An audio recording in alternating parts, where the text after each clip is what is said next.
حاضرین مجلس دروس المہمہ لعامۃ الامہ کا سلسلہ جاری ہے۔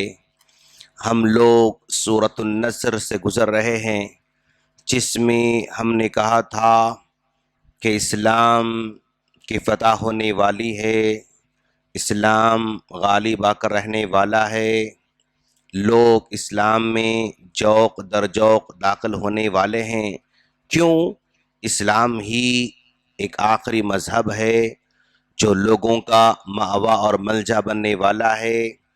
اور ہر اینگل سے لوگوں نے اس مذاہب کو آزمایا، لیکن آخری جو کامیاب ہونے والا ہے وہ اسلام کا مذہب ہے۔ ہم نے اس سلسلے میں کل ڈسکس کی تھی۔ آج اس کے بعد والی آیتیں ہم پڑھیں گے انشاءاللہ۔ اعوذ باللہ من الشیطان الرجیم، بسم اللہ الرحمن الرحیم۔ فسبح بحمد ربک واستغفر انہ کان توابا۔ فسبح، پس آپ پاکی بیان کرتے رہیے، بحمد ربک، اپنے رب کی تعریف کرتے رہیے، اپنے رب کی حمد بیان کرتے رہیے، واستغفرہ، اور اس سے معافی مانگتے رہیے، انہ، بے شک وہ، کان توابا، توبہ قبول کرنے والا ہے۔ تو گویا اس میں اللہ کے رسول صلی اللہ علیہ وسلم کے آخری وقت کا پتہ چل رہا ہے، چونکہ اللہ کے رسول صلی اللہ علیہ وسلم سے اب یہ کہا جا رہا ہے کہ اب پاکی بیان کرتے رہیں، تسبیح بیان کرتے رہیں، اور اپنے رب کی حمد بیان کرتے رہیں، اس سے توبہ بھی کرتے رہیں، بے شک اللہ توبہ قبول کرنے والا ہے۔ تو ان آیتوں کے اندر بندے سے مطالبہ کیا جا رہا ہے، اللہ کے رسول صلی اللہ علیہ وسلم کے ساتھ ساری کی ساری امت سے مطالبہ کیا جا رہا ہے، یہ حمد اور پاکی یہ انسان کی زبان کا ورد ہونا چاہیے۔ ہر حال میں، تکلیف میں ہو تو بھی اللہ کی حمد ہے، خوشی میں ہو تو بھی اللہ کی حمد ہے، غربت میں ہو تو بھی اللہ کی بڑائی ہے، مالداری میں ہو تو بھی اللہ کی بڑائی ہو، صحت مند ہو تو بھی اللہ کی بڑائی ہو، بیمار ہو تو بھی اللہ کی بڑائی ہو، ہر حال میں بندہ اللہ کی بڑائی بیان کرتا رہے اور اس کی پاکی اور حمد بیان کرتا رہے۔ یہ بندے کا شیوا ہونا چاہیے، بندے کی زبان کا ورد ہونا چاہیے، ہمیشہ لائف کا پارٹ ہونا چاہیے، زندگی کا حصہ ہونا چاہیے، یہ ہمیشہ ہر حال میں ہوتا رہے۔ وَاسْتَغْفِرُهُ، توبہ بھی کرتے رہیں، اس لیے کہ بندہ ہمیشہ کچھ نہ کچھ غلطی کرتا رہتا ہے، بندہ جان بوجھ کر بھی غلطیاں کرتا ہے، انجانے بھی غلطیاں کرتا ہے، کبھی مجبوری میں غلطی کرتا ہے، کبھی اپنی خواہشات کے لیے غلطی کرتا ہے، کبھی کمانے کی خاطر غلطی کرتا ہے، الغرض ہر جگہ بندہ غلطی کرتا رہتا ہے، اور اس غلطی کا ازالہ، اس گناہ کا ازالہ توبہ و استغفار ہے۔ اور یہ استغفار اگر کوئی بندہ کرتا ہے تو، اگر بندہ استغفار کرتا ہے تو اللہ تبارک و تعالی اس کے استغفار کے بدلے میں بہت ساری نعمتیں عطا کرتا ہے، جیسا کہ سورہ نوح میں 3 نعمتوں کا تذکرہ کیا جا رہا ہے۔ حضرت نوح علیہ السلام نے کہا، فَقُلْتُ اسْتَغْفِرُوا رَبَّكُمْ إِنَّهُ كَانَ غَفَّارًا، میں نے لوگوں سے کہا کہ وہ اللہ تبارک و تعالیٰ سے استغفار کرتے رہیں، معافی مانگتے رہیں۔ فَقُلْتُ اسْتَغْفِرُوا رَبَّكُمْ إِنَّهُ كَانَ غَفَّارًا يُرْسِلِ السَّمَاءَ عَلَيْكُمْ مِدْرَارًا، اس کے بدلے میں اللہ تبارک و تعالیٰ بارش نازل فرمائے گا، يُرْسِلِ السَّمَاءَ عَلَيْكُمْ مِدْرَارًا وَيُمْدِدُكُمْ بِأَمْوَالٍ وَبَنِينَ، اور اس کی وجہ سے مال میں بڑھوتری عطا فرمائے گا، اور اس کی وجہ سے اولاد عطا فرمائے گا، اس کے بدلے میں اولاد عطا فرمائے گا۔ تو اگر ایک آدمی استغفار کرتا ہے،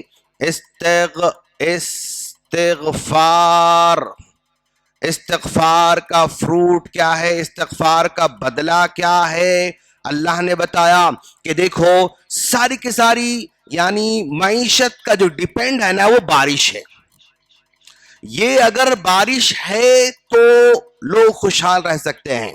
بارش ہو تو لوگوں کو اناج مل سکتا ہے، ہر چیز کا دار مدار پانی ہے، اگر یہ پانی ہے تو زندگی سکون چلتے رہتی ہے، اگر پانی نہ ہو تو ہر چیز ڈسٹرب میں آ جاتی ہے، آدمی کھانا ہے تو پانی ضروری ہے، کپڑے دھونا ہو تو بھی پانی ہے، گھر بنانا ہو تو بھی پانی ہے، نہانا ہو تو بھی پانی ہے، یعنی ہر لمحہ پانی کا محتاج ہے۔ استغفار کے بدلے میں اللہ تبارک و تعالی بارش نازل کرنے والا ہے،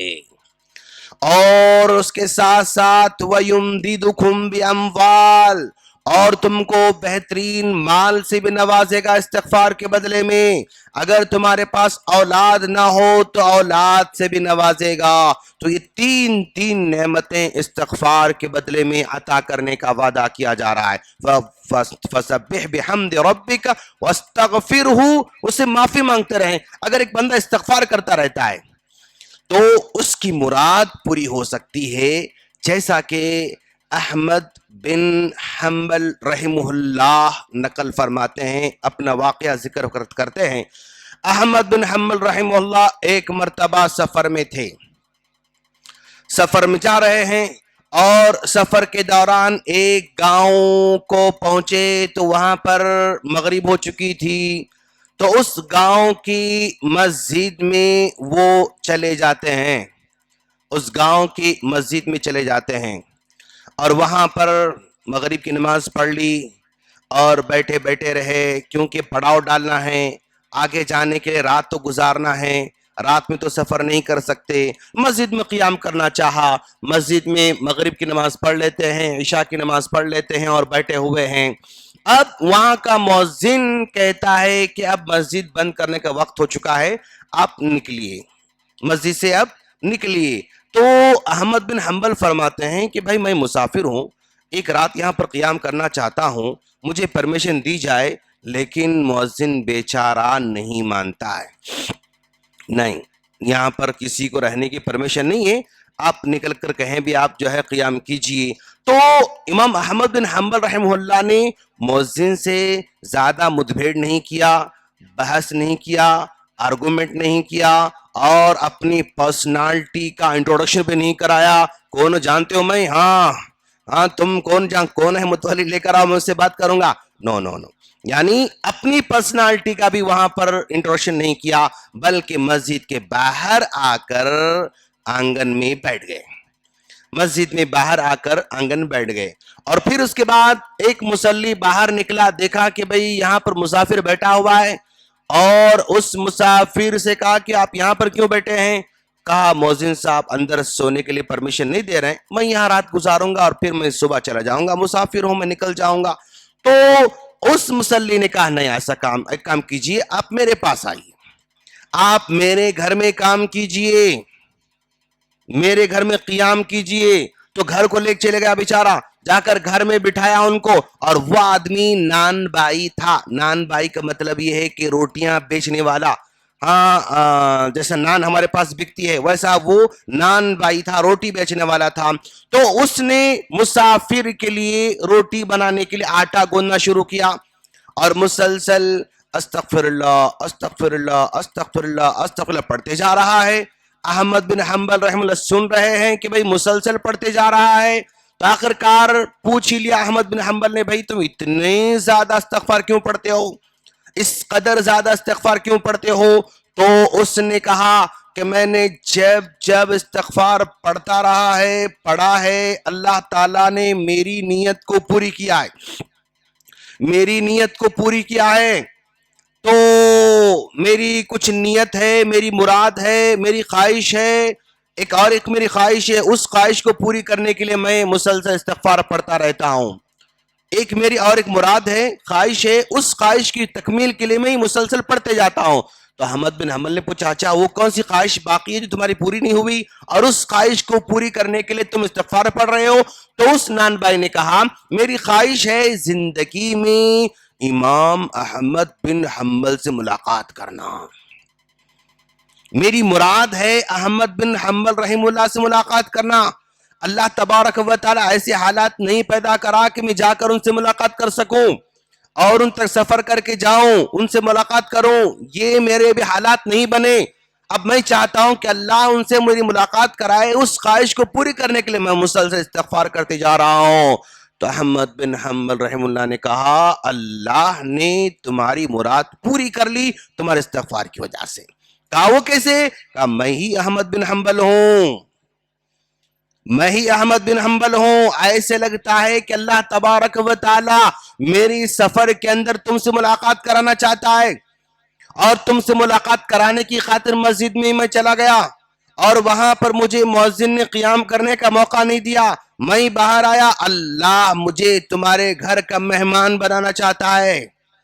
اللہ مجھے تمہارے گھر میں قیام کرنے کا موقع دینا چاہ رہا ہے۔ تو اس طرح احمد بن حنبل رحمہ اللہ سے ملاقات کا شرف اس نان بائی کو مل گیا محض اس استغفار مسلسل پڑھنے کی وجہ سے۔ تو گویا بندہ استغفار میں اللہ تبارک و تعالیٰ کے سامنے اپنے گناہوں کا اقرار کرتا ہے، گناہ ہوں تو بھی نہ ہوں تو بھی اے اللہ میں معافی کا حقدار ہوں۔ اگر بندہ معافی مانگتا اللہ تعالیٰ سے تو اللہ کی ذات ایسی ہے کہ اس کے گناہوں کو ظاہر نہیں کرتا ہے، اس کے گناہوں کو چھپا کے رکھتا ہے۔ کتنے بھی سال جو ہے بندہ گناہ کرتا رہے، جیسا کہ عام طور پر سیرت کی کتابوں کے اندر واقعہ نقل کیا جاتا ہے، کہ حضرت موسیٰ علیہ السلام کے زمانے میں موسیٰ علیہ السلام کے زمانے میں قحط سالی پڑ گئی، اور موسیٰ علیہ السلام پوری قوم کو لے کر ایک میدان میں چلے گئے، جا کر وہاں پر استغفار کر رہے ہیں، دعا مانگ رہے ہیں، بارش کی دعا مانگ رہے ہیں، اللہم اغثنا دعا مانگ رہے ہیں، لیکن مسلسل دعا مانگنے کے باوجود بھی بارش نہیں ہو رہی ہے، بلکہ دعا مانگتے جا رہے ہیں۔ تو موسیٰ علیہ السلام نے کہا اے اللہ مسلسل ہم دعا مانگ رہے ہیں تجھ سے۔ تو اللہ تبارک و تعالی موسیٰ علیہ السلام کو الہام کرتا ہے اور کہتا ہے کہ آپ کے جتنے لوگ ٹھہرے ہوئے ہیں میدان میں، اس میدان میں ایک گنہگار ہے، اگر وہ گنہگار وہاں سے ہٹ جائے تو اللہ آپ کی دعا قبول کرے گا اور پھر جو ہے بارش نازل کرے گا۔ آپ اعلان کیجئے کہ یہاں سے کوئی آدمی نکل جائے۔ تو موسیٰ علیہ السلام نے اعلان کر دیا کہ بھئی اس محفل میں، اس میدان میں ایک گنہگار بندہ ہے، وہ یہاں سے نکل جائے تو اللہ تعالیٰ بارش نازل کرنے کا وعدہ کرتا ہے۔ اعلان کرتے ہی جو گنہگار بندہ تھا اس کو احساس ہوا میں گنہگار ہوں، اگر میں یہاں سے نکل کر چلا جاؤں سب پہچان لیں گے کہ میں گنہگار ہوں، سب کو پتا چلے گا کہ میں گنہگار ہوں۔ توبہ کیا اے اللہ اب میں توبہ کرتا ہوں، آئندہ سے گناہ نہیں کروں گا۔ وہ کئی سچی توبہ تھی کہ توبہ کرنے کے بعد اللہ نے اس کی توبہ کو قبول کر لیا، اور اسی وقت بارش جو ہے بارش نازل ہونا شروع ہو جاتی ہے۔ تو موسیٰ علیہ السلام نے کہا اللہ ابھی کوئی آدمی محفل سے نکل کر نہیں گیا، پھر بارش شروع ہو گئی، تو اللہ نے کہا اس بندے نے توبہ کر لی، اس بندے نے توبہ کر لی، اب بارش جو ہے میں نازل کر رہا ہوں۔ تو موسیٰ علیہ السلام نے اللہ سے پوچھا کہ اے اللہ میں دیکھنا چاہتا ہوں، جاننا چاہتا ہوں کہ بھئی وہ کون سا بندہ ہے جس کی توبہ تو نے قبول کر لیا ہے۔ تو اللہ نے کہا جس بندے نے 70 سال سے گناہ کرتا رہا، میں نے اس کے نام کو ظاہر نہیں کیا، اب جبکہ توبہ کر چکا ہے، میں توبہ قبول کر چکا ہوں، اب اس کا نام کیسے ظاہر کر سکتا ہوں؟ جو بندہ گنہگار تھا تب میں نے لوگوں کی نگاہوں میں اس بندے کو ظاہر نہیں کیا، اب جب توبہ کر چکا ہے تو پھر اب نام کیسے ظاہر کر سکتا ہوں؟ نو، نام ظاہر نہیں کیا جائے گا۔ اتنا بڑا معاف کرنے والا، اس قدر رازداری سے کام لینے والا، اس قدر بندوں کے جذبات کو رکھنے والا، اس قدر بندوں کے گناہوں کو چھپا کر رکھنے والا، عزت کی حفاظت کرنے والا، ناموس کی حفاظت کرنے والا، یعنی اللہ کہتا ہے کہ بس تم معافی مانگو، بس ہم تمہاری معافی کو چھپانے والے ہیں، گناہوں کو چھپانے والے ہیں، معاف بھی کرنے والے ہیں، تمہاری مرادوں کو پوری کرنے والے ہیں، بارش دینے والے ہیں، بچے دینے والے ہیں، مال دینے والے ہیں، جو ہم کو ضرورت ہے وہ سب مل سکتا ہے۔ وَاسْتَغْفِرْهُ إِنَّهُ كَانَ تَوَّابًا، یہ ہر حال میں اللہ توبہ قبول کرنے والا ہے۔ ٹیک اوے، خلاصہ کلام یہ ہے کہ بندہ